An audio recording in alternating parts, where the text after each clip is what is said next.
Hello everybody, and welcome back to discussing the real histories and people behind the characters in Fate Samurai Remnant. Today's subject is Ryder. Ryder's true identity is USI Goen.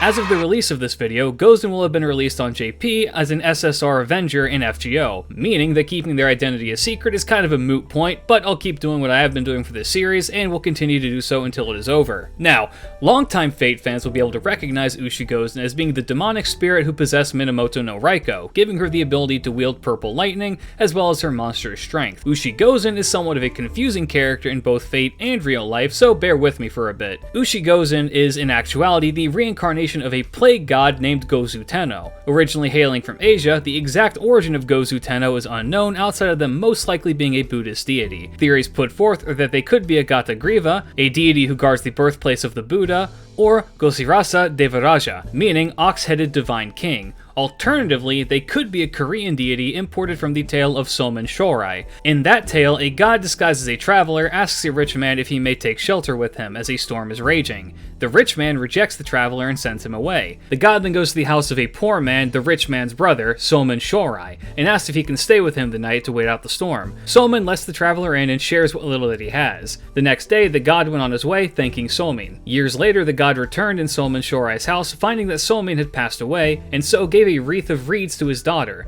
That night, the god cast a plague, killing everyone in the area save for Somen's daughter. He then returned and revealed himself to be Muto no Kami, or in some tales, Susanoo, and that anytime someone were to wear the wreath around their waist and declare that they had been a descendant of Somen Shorai, they would be free from any harm of any plague or pandemic. What this has to do with Gozu Teno being from Korea is that it is believed that both the names Somen and Muto both originate from Korea. The addition of Susanoo is the merging of other deities into one that happens from time to time in Japanese mythology in a process called syncretism. So this leaves the door open that a deity originally from Korea has merged with a well-known Japanese deity. But if we want to dig further, we know that in the myth of Susanoo, when he was cast from heaven for being a grade A pain in the ass, he landed in the land of Shila, which is an archaic term in reference to Korea. To tie all this back into Gozu Teno was subject to syncretism in that they were merged into Susanoo when the Japanese government mandated a separation of Shintoism and Buddhism, and thus places initially associated with Gozu Teno were instead associated with Susanoo. But as we all know in Fate, the option that they went with as the original source of the demon that possessed Raiko was in fact the child of Indra, the Hindu god of storms. When you do any research into Gozu Teno or USI Goen, you will not find Indra mentioned anywhere. So then why the association?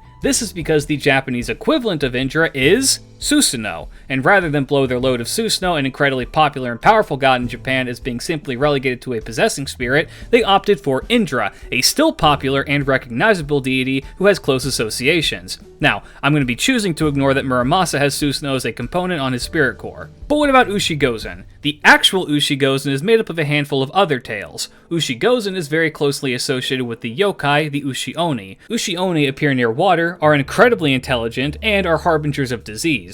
This is due to their close association with Gozu Teno. They appear as a malformed ox with horrible talon-like legs and eat humans who they come across. Oftentimes, they will take up residence at a village and demand tribute from the villagers, spreading disease and eating the people there until no one is left alive. USI Goen can be seen as an evolution of this concept. Raiko had a sibling, my translation says a sister, so I'm going to go with female pronouns, who was in the womb for 3 years and 3 months and finally born on the day of the ox, and as such was named USI Goen. However, it was believed that this child was a demon because it was born with a mouthful of teeth and wild hair, and was even believed to be the spirit of a dead enemy of the Fujiwara, Sugawara no Michizane, who was believed to be a tenjin associated with lightning. As such, Raiko's father ordered the baby to be killed. At the insistence of the baby's mother, the would-be executioner took the child and a court lady to Mount Kinbo, and had the girl raised there in secret. For 15 years, the child was raised isolated from people, only occasionally going down to the local village where she gained a reputation for her beauty. However, it was eventually revealed that this girl was the once thought dead child, and Raiko's father, furious at the betrayal, sent Raiko and 70,000 soldiers to subdue the girl. While this may seem excessive, if we're going by the mythologized historical records, Kyoto at the time was no stranger to having terrible things happen to it at the hands of Oni. As such, one that may harbor a lightning god with the prowess of one of the most feared yokai was more than enough to cause alarm.